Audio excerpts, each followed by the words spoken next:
Caleb, welcome to the show, brother. Corey, thanks for having me. Man, I really am excited about this one because we have history, and it's going to be really neat to see and unpack this episode with you because I understand your journey a little bit, and it's really amazing. So if everybody listening right now, I'm just going to tell you this is going to be a great podcast. I'm going to prophesize. We've not even started. We had a little discussion before how we were going to kick it off, but I'm just telling you, hold on. This one's going to be full of nuggets and just like the stuff that you need to hear. So Caleb, with that said, give everybody a brief introduction of who you are. Yeah, so my name's Caleb Johnson. I'm based here in Phoenix, Arizona. I've been investing for about the last 6 years. I wasn't born with a silver spoon in my mouth. Both of my parents were W-2 workers, and so saw what they had, and I did not want that for my own life, and knew I wanted to be an entrepreneur and have my own life, you could say, in my hands and responsibility. So that's a little bit about myself.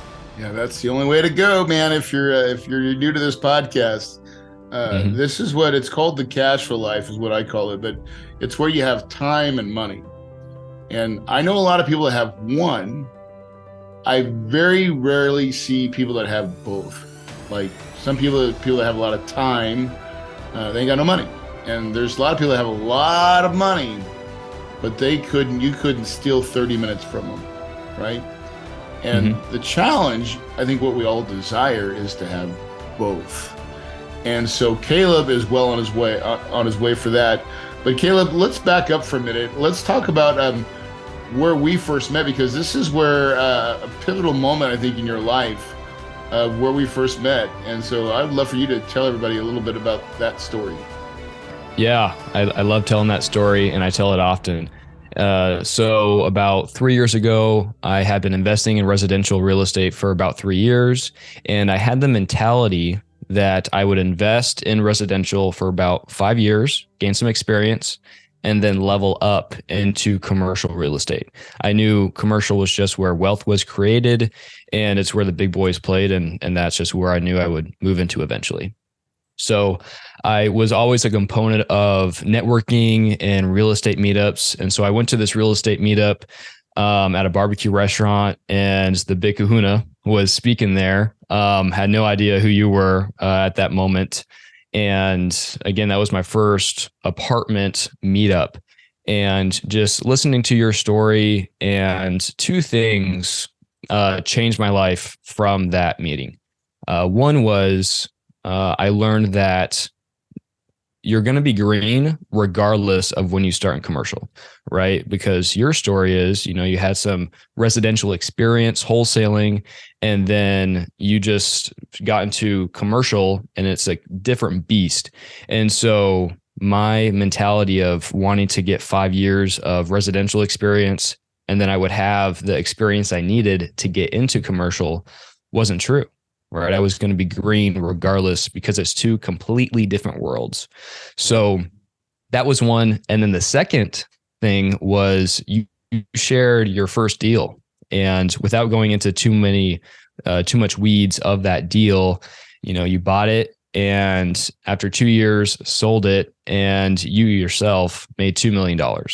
And my mind was blown when I heard that, because there's no way that you could do that in residential, right? You can't buy something and then sell it within 2 years on one property and make that much money. Just for the record, it was 5, but it's okay. It was 5 million. Okay, that's even better. No, only 5 years. Oh, okay. Okay. And we made probably 5 million, a little bit less than that, but my take on that was 2 million from my side. Okay. I'm with you. Just for anybody that's listening, they're like, wait, that doesn't make sense what Corey said. Yeah. Still, yeah, you can't do that. You're pretty damn close. So keep rolling, bro. Right. So you can't do that in residential. And that really showed me, if you want wealth creation, to get into commercial. So from that moment on, I really started pursuing commercial real estate and put residential behind me. And not saying residential is a bad asset class to be in. I definitely think it can create cash flow, and it can help create financial freedom. But if you want to create wealth, commercial real estate's the way to go. Two different things that we're talking about: financial freedom and wealth, right? Mm-hmm. I always like to make the analogy, and this is old, and don't forgive me for saying this, but and this is probably chauvinistic, but like, when you're rich, you can go to a car dealership and you can pick out any car, and you be like, that's the one I want, and you pay for it cash. When you're wealthy, you can let your wife do the same thing. That's right. That's so bad, dude. Oh, I see the comments now happen to me. Caleb, what's funny is I remember that event. That was my good friend Dallin Schultz with Rev Multifamily had put on an event, and he asked me to come as a guest speaker, and I said yes because it was local, and it was just right down the street. It's like at the barbecue style. I was like, oh, it's great. I'll show up. And he's much more organized now than he was back then. That was like he just started kind of come into his own, and I don't know. There was probably about 40 people, 50 people there, maybe. It was actually something. It felt pretty filled up in that room.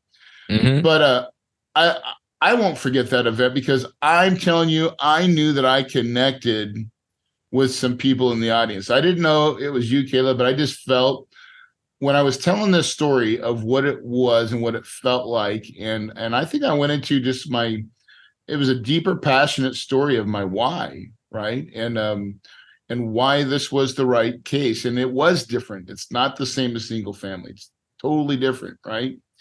And for you took that message and it sunk in, and you're like, yep, he's right. I need to start now. Yeah. And it did sink in. And that catapulted me forward. Amazing. So then your next steps is like what? So where did you go from there? Because this was like 3 or 4 years ago? About 5? 3 years ago. That was December of 2020. So almost 3 years. So from there, I actually met my first partner there. He already had some experience, and me getting new into the industry, I wanted to add value to someone that had that experience, and I could leverage that, especially being a professional. So I wanted to start raising capital. I thought just with my connections with investors and my experience in networking, that would be the easiest route for me. And it turned out that was a lot harder than I thought it would be. So I'll talk about my first deal and how I got some equity. Actually, first was going to LoopNet and Corexy and sourcing off-market properties.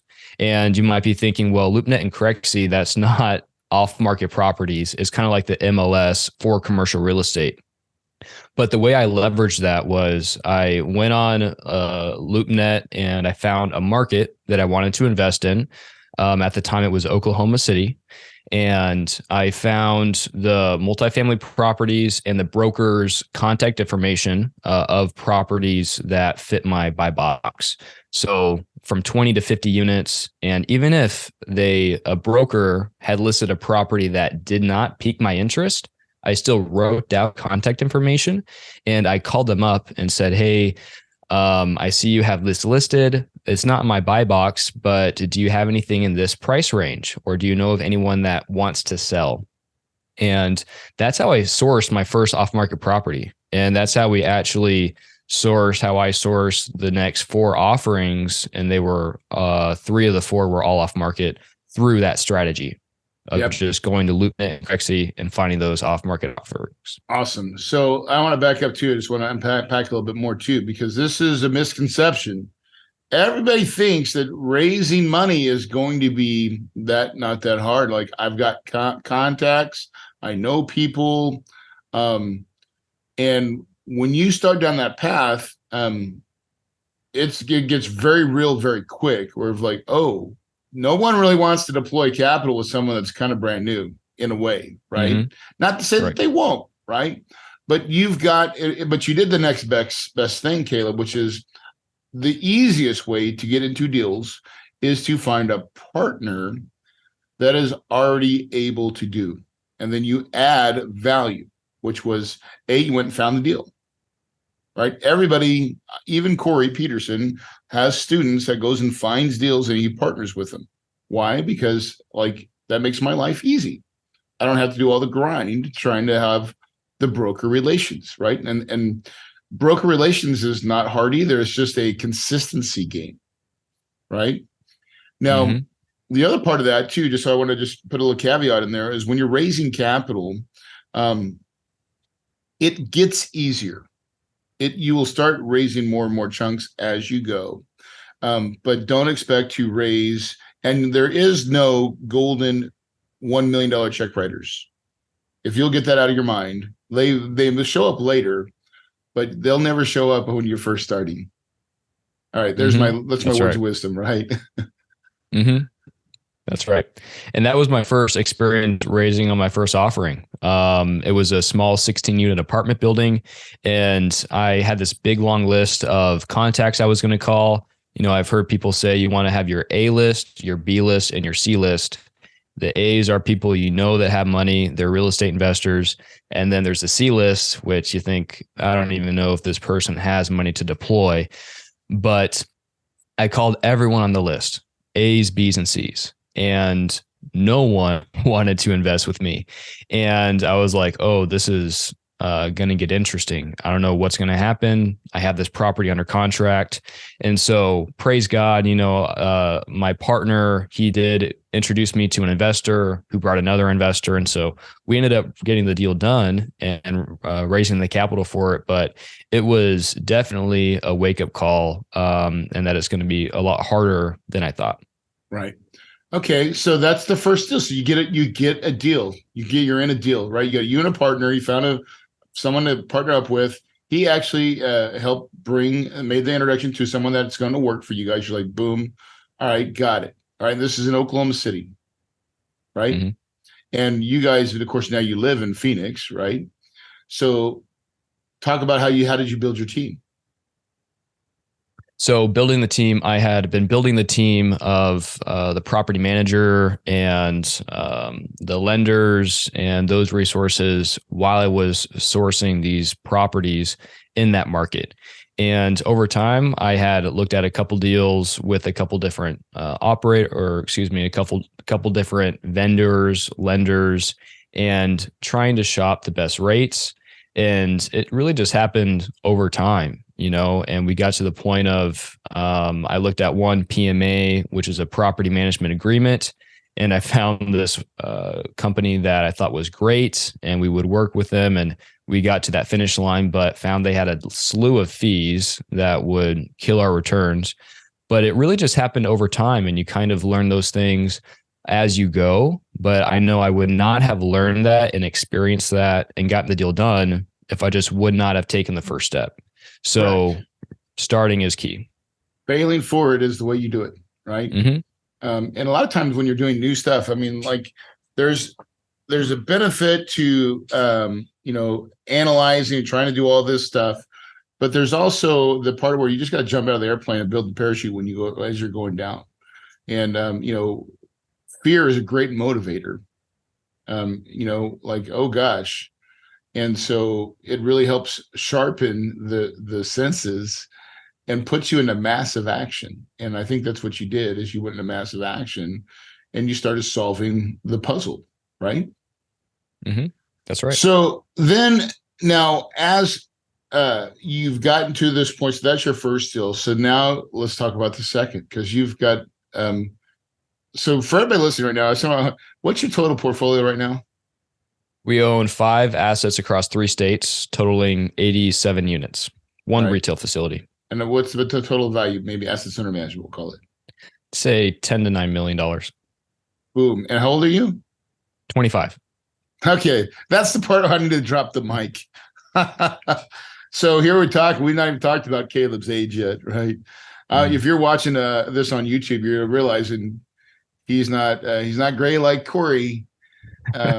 He's got that baby face, right? And so, and he's 25 now. He was 22 when he had this idea, and he came out. We met for the first time, and that's sort of amazing, right? So that's saying, okay, a 22-year-old is going out. So that makes my whole capital raising piece of it maybe a little bit different. When as you're listening, you guys are listening to this podcast right now. We didn't tell that. I kind of think purposely I didn't want to say it, right? And then it just the way we just spilled it out now is even better, because now you go back and you think about what was just talked about. Didn't it work as well? Maybe that's part of maybe just being young, right? To have nobody say yes, right? Because that's not typical. Usually somebody would, right? But let's talk about, as you started getting traction, where are you at with money raising now? Do you feel like you're getting more responses? What's the difference? Where are you at now? I do definitely have more responses, more engagement. Right now it's challenging to find offerings to begin with. We're in Q2 of 2023. So those conversations are better, especially people that have already invested with us. They're more receptive to that. So it has gotten easier. And you'll find as you get on your career, here's what's going to challenge you, right? This is always what's challenged me, is your appetite gets bigger, right? So those, small deals tend to change into big deals, and then they get into really big deals, and the amount of money you have to raise kind of goes up exponentially as well, which is a great problem to have. So every deal I've ever raised, I've always been a little bit nervous, right? Saying, am I challenging myself enough? Do I have it? Will I be able to bring it in? Right. And then it always just seems to happen. And that first one, now let's go back to that first deal though. How did that feel when you closed? Oh, it was definitely nerve-wracking leading up to that moment. But once it was closed, it was such a praise God moment. But it was probably not as much celebration as one might think. It was really hitting the ground running. We have investor capital at play, and that's something I don't want to joke around with and take for granted. So we wanted to hit the ground running and just get right to renovating the units and just updating the property. So we hit the ground running pretty hard. Yeah, exactly. There's a moment of reflection. You're like, wow, we did it. Right. Mm-hmm. And it's probably a pretty good feeling too. Right. Now, Caleb, what did your parents think? Oh, my parents, they still question what I do. But they don't know yet. Right. Yeah. Well, they were proud. They know, but yeah, I get it. Mm-hmm. Mm-hmm. Yeah, I was very blessed. My parents, they're very proud of me, and I've been blessed with that. And I know a lot of people, they don't have that. So they're proud of me. But they still probably, do they understand exactly what you do? Probably not really, right? Not really. They know I own some buildings and buy real estate. So we have actually one win, I'd say, especially lately, is my mom's wanted to invest with me. So she has some capital that she wants to deploy. And that's, I didn't go into my why, but she's a big part of my why. And so she's planning for retirement. And so if she wants to invest in Caleb, I take, that's very weighty for me. And I don't want to. That's top of the chain, dude. Yeah. Yeah. I want to make you cry, Caleb. Come on. Right. Let's get in there. Let's go there and think about mom for a minute. Because I will tell you, there is no greater feeling. I bought my parents a house, right? And I got to give them the keys. And, my parents were hard workers and didn't plan for retirement, right? They've just been blue collar all their lives. And my dad can't work, truly. He's got such a bad back. And it was a great feeling to be like, not only do I give them a house, but I give them money too. Yeah. And awesome. I'm very proud to do it and glad to do it. Right. Some of my brothers and sisters, they do. Well, of course, they don't share that burden. That's just Corey's burden. But Corey put the burden on himself, and I'm okay with that. But I will tell you, there's not a bigger blessing, I think, sometimes, than just taking care of the ones that probably shaped and molded you and made Caleb into the person that he is, and gave you enough freedom to say, do it your way. And it's okay. You don't have to follow our steps. We want more for you. Mm-hmm. That's huge. Yeah, that's huge. Yeah. Congratulations, by the way. Thanks, man. Yeah, praise God. And you were a big part of that. You gave me the motivation to start doing that and really open my eyes to take the blinders off. So thank you, Corey, for getting me here. Yeah, right on, man. Hey, we'll maybe both cry at the end. We'll see what happens. So now going on this journey, right, is not for the weak of heart, but it's very doable. So what do you think your top lessons that you've learned? You've been in it for 3 years, really solid. What's your big three takeaways, Caleb? And I would say probably number one is partnerships. So being able to start with no money, no resources, you have to be willing to give something in return for something. And honestly, to start off, you should be open to giving something for in return. So providing value to partners. For instance, I was giving deals to people, and that's how I got my first deal done. So that's one. I think two is really taking risk. When I still had a W-2 job when I was starting off, and I got to the point where I actually had dinner with a couple friends of mine, and he had just left his job maybe a year ago, and he only had maybe a couple rentals and an Airbnb here and there. And I asked him, man, how are you doing what you do? And how can I do that? And he said, Caleb, knowing you, I think you can take a leap of faith and you can figure it out, right? If you have a couple of months reserves in the bank, then you can figure it out. And that was eye-opening for me because I started with Bigger Pockets, which is a free resource. And I always thought I wanted my passive cash flow to outweigh my expenses, right? So if I had $1,000 of expenses, then I wanted $1,000 of cash flow before I would consider leaving my job. But what he just told me, he said, I think you can just figure it out, man. And that was huge for me because in 3 months, I left my job. And I've been job free for over almost a year now. But it's gone well. And something you said earlier is that's instilled fear in me, right? I don't want to have to get another job because I just don't like having a job. So that's number two, is really just stepping out and taking risk. And I think the third thing is understanding what you're getting into.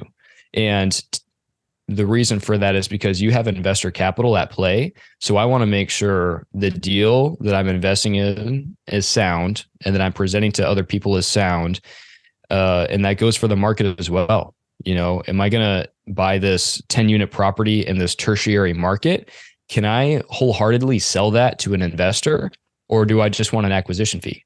And asking those questions. Well, you bring up a good point, my friend Caleb. Yeah.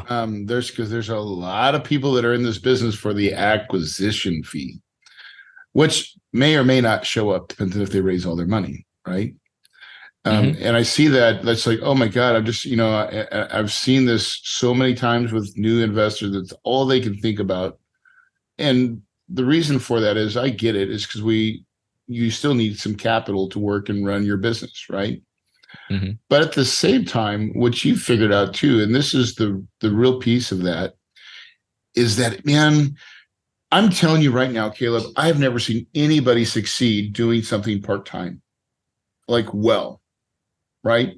There's a point, there's a pivotal moment, and I'm sure for you, if you think back, it's the moment you decided to, I'm going full-time, that your business probably actually exponentially started to grow, because you put yourself in a position of fear. And I've got to go to work, even though you're working for yourself, you're probably working more hours than if you worked a job. But you can control the time. That's the difference, right? You can just control. I can grind all day, but I still want to go tomorrow. I'm going to go climb this mountain or something, right? So you still you control it, but it doesn't mean that you work any less. And but I will tell you, and I'm telling you, it doesn't matter whether it's sports, business. If you look around, think about Michael Jordan, right? It's the same thing. We have Michael Jordan in us, dude. It's that mentality as an entrepreneur. Once you go full time, you got to sell out to the ideal if you want to be successful. You don't go get $9 million worth of $10 million worth of commercial assets unless you've sold out to the idea. Caleb, you've done that, my friend. Mm-hmm. Little pat on the back, because at 25. Man. Yeah. and Well, at praise 25, God. right? Mhm. Let's talk about the future, right? So as what you've learned. So, I know. I want to, before I do that, what are your two things? I'll only give you two that mistakes that you've made or things that you won't do again. Oh, Because we got to talk about the dirt a little bit. yeah. Yeah. I would say, making sure. So I'm an underwriter, and I think it's really important to have someone review your underwriting. And so being able to have a partner or an accountability partner or whatever that structure looks like, to have someone else look at your underwriting. And without getting into too much depth, we had to back out of a $10 million property because of an error that I found in my spreadsheet. And that was after we had negotiated a PSA for a month and wasted all this time. And so it was very frustrating on my end and, the broker, the seller, my partners. So that's something that's very serious. Yeah, but right? the best deals are the ones you walk away from, Caleb. I promise you on this, right? So that's a blessing. You caught it. You caught it. You got out, right? Mm-hmm. And this is also great, but that's a great, thanks for bringing that up too. And by the way, for everybody listening right now, I'm going to tell you right there, believe this and take this to the bank. You can cash it. Brokers have short memories. They just have short memories, dude. You transact on anything with them and all sins are forgiven. You could have stopped and didn't backed out on 3 deals, but the one once you close, you are now elevated. Doesn't matter. So they have short memories. And so if we know this, it's okay to ruffle some feathers along the way, because that's very typical, by the way. We don't think it's typical, but it's very typical for brokers. Right. And you don't want to get the reputation of the guy backing out all the time, but it's okay if it happens. It's not the end of the world. Just like it's not the end of the world for you. You didn't stop you, did you? No. Yeah. And I think that's a good point. So many people are scared of that, scared of making an error, but I'll guarantee you have to start somewhere, no matter what that is. Like, who cares? Like, so, man, this is the challenge with most people is they take this shit too seriously. Right. And I'm telling you, people are people, right? And sometimes it doesn't work. Sometimes you got to tell people you're being an idiot. And sometimes you got to listen. Sometimes you make mistakes, but it is okay to not do it exactly how everybody thinks you're supposed to do it. Because you're doing it your way, and you're going to make some mistakes along the way. You got to give yourself permission to fail. That's how we learn. That's right. Right. All right. So let's talk about the future, my friend. Right. So when you're looking into your crystal ball, Caleb, right, at 25 years old, right, what's it look like? Wow. Are we talking about the market? Let's just look at, I want to see where you're at 5 years from now. That's what I want to know. Oh, that is a hard question to ask.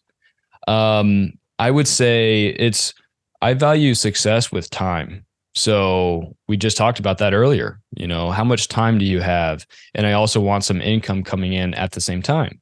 So if I'm spending my time in activities that I like, and I do really enjoy deal hunting and real estate, and also mission trips and doing church events, spending time with friends and family. So making sure I have my time aligned and that I'm spending that time in things that I like to do, and acquiring real estate offerings. So I think one mistake that I was going to say earlier was I've stayed in my box, meaning the apartment box, and I still invest in apartments, but we've seen a 50% decline in transaction volume compared to last year and the year before that.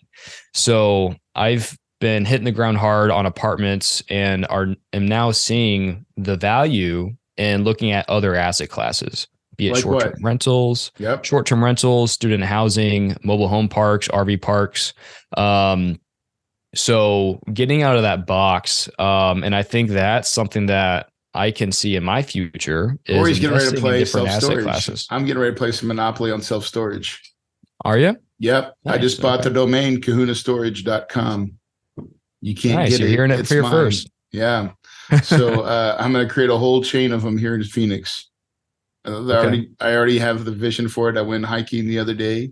So yes, this is what I'm sharing. This is what I'm throwing out there to the universe, right? Because I was like, dude, I can't. It's hard for me to buy here locally because the prices are so high, right? Right. And apartments, and it's just like they're stupid money. But I think I can compete in self storage. I think the price point makes sense for me, and I'm like, you know what? It's in my backyard. It's something that I probably could do now. And I'm like, and I just made up the mind. I'm like, I'm going to learn this business because I need another different revenue stream. I'm already doing student. I'm already doing multifamily, but I think this is another one that I can do locally that makes sense for my wheelhouse. And we're still going to go find multifamily deals as well. But I think it's another cog, another stream of income that's a little bit different, right? So that I don't have all my eggs in one basket. Mm-hmm. I think that's consider smart. that smart, right? Mm-hmm. So absolutely. Great. I love that vision 5 years from now, right? And I will tell you, this is. I'll give you. So if I can give anybody that's listening right now, this is things you got to do, right? This is vision, like vision boarding, right? It's funny how when you really put yourself, the challenge for most of us is that we don't dream. It's not that we don't dream; it's that we don't dream big enough, right?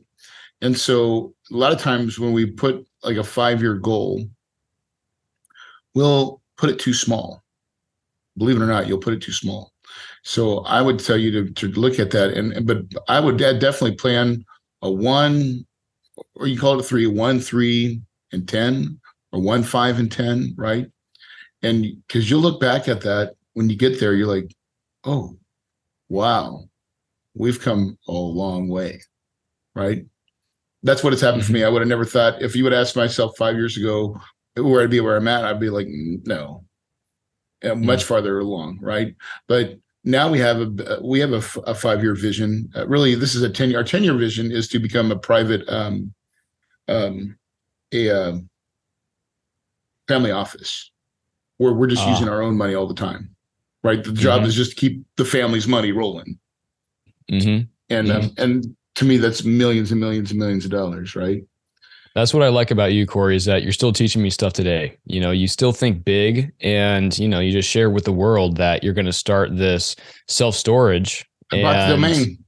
Yeah, you're starting it, and you have no experience in it, but you're going to start it and give it your all. And just like you, right? So this is a new asset class for me. So well, guess what I'm doing? Right now, I'm just reading books. The first step I'll do is read books, right? Get myself somewhat knowledgeable about it, right? And I say read books. I'm listening to books because I don't read them anymore. I like to listen to them. And then I'll read the ones that I feel like if it's really good on the audio, then I'll go back and look at it. If there's diagrams and stuff like that, try to figure it out. But I've also identified 2 mentors that I'm going to mentor with as well. And by the end of the year, I'll have this thing pretty figured out where I can talk the language really well. And that's my goal is to buy 1 by 1 or 2 by the end of the year. There you go. Right. There you go. And that's just because you make up your mind. You're like, that's what I want to do. I think that's a good idea. It makes sense. Let's do it. Right. Let's execute. But challenge yourself to think big, and you'll be amazed when you do that. Again, and most of us, we think too small. And when you really put out, it's amazing thing how your mind's powerful, guys. When you're listening right now, I'm just to tell you, your mind is a super computer, and most people don't even have it turned on. Okay, you've not turned on the monitor. Open your eyes and start looking at things a little differently. Turn the monitor on, let it compute.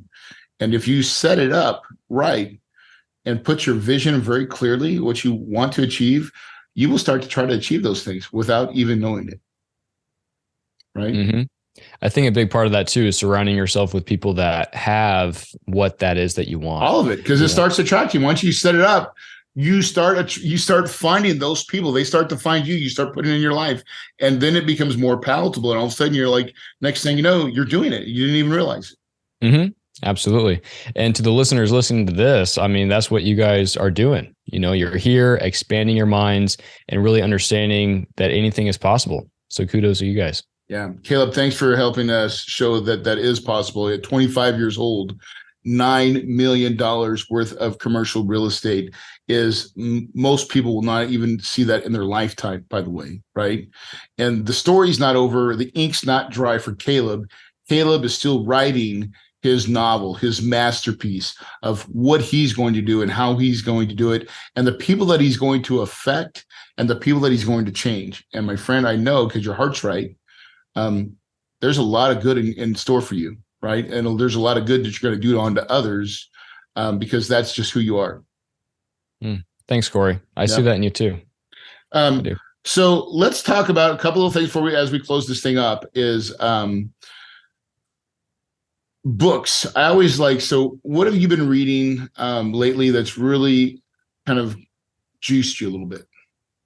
Well, the first one that comes to mind, I'm in the middle of it now, is called Discovering the Mind of a Woman, which is actually a Christian-based book. And so it's a great book, talks about marriage and all of that. So that's a good one. I mean, on the business front, I love Atomic Habits.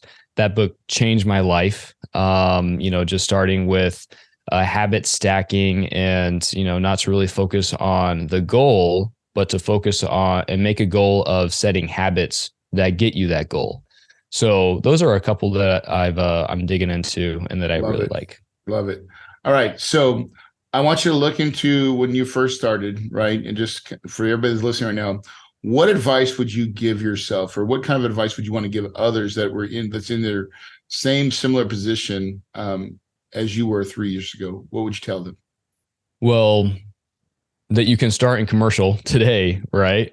And also find out what you want and go after it, right? But actually define what you want your life to look like in 5 years, and then do what's going to give you that. I think so many people, they get into these industries that they see these influencers in and they just jump right into it, but without asking themselves, why do they want to do it?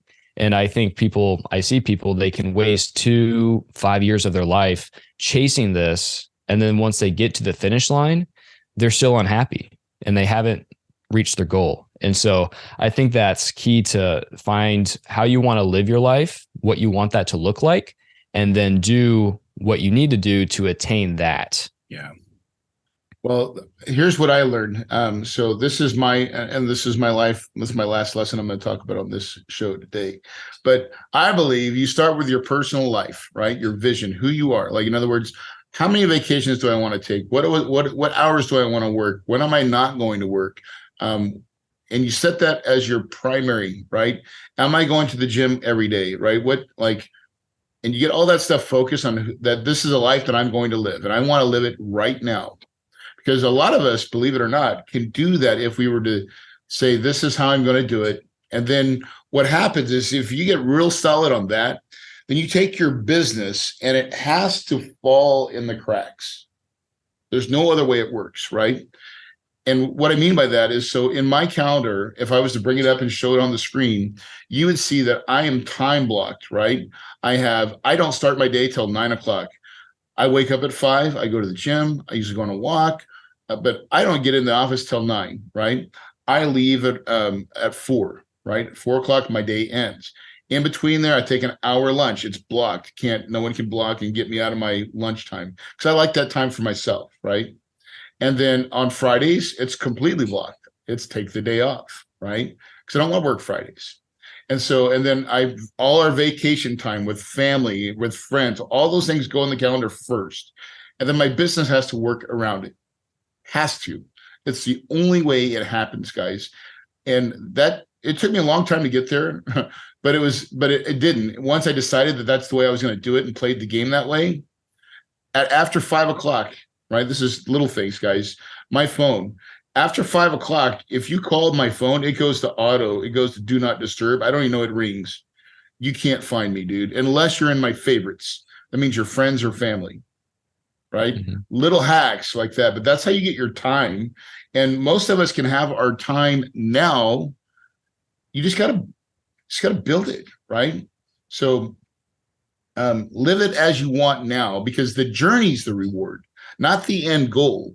It's the journey that really makes everything way more special, to look back and say, what a great way to do it. I'm so glad the way I did it. I did it the way I wanted to do. And I can't think of the singer, but he said he did it my way. Um, Gosh dang it. I know someone else is going to be like, that's so-and-so. I should know. I want to say it's Bob Dylan, but I know it's not. I can't think of it. Yeah. See that. There we go. I'm having an Alzheimer's moment. All right, Caleb, listen, I want to thank you for coming on this show and sharing your vision, your goals, right? What else would you tell that person that just give me one more bit of nugget. What would you tell the new person? To start sooner, right? Start sooner. And that was my story. I started investing when I was 19, but start as soon as you can and look to add value to people. That is really how you grow the fastest. Right on. Caleb, thank you so much for coming on the show and being a positive impact. I think guys, there is no excuse. I don't care what you have. If a 19-year-old starting, but 22 when he really found the commercial world, if he can do it and be successful, then I'm telling you, you have no excuses, right? It really is about mindset. And the difference for Caleb is he was in first gear and he shifted to second. He put his mind and actions into motion because he had a belief, and maybe I helped spark it on that one day that he was ready to receive, and he got the information. And then the next thing is he took action. Guys, success doesn't happen by accidents. It really is predicated on belief. You got to put it in your mind first and see it, because guys, if you believe it, you can achieve it, and your paradise is possible.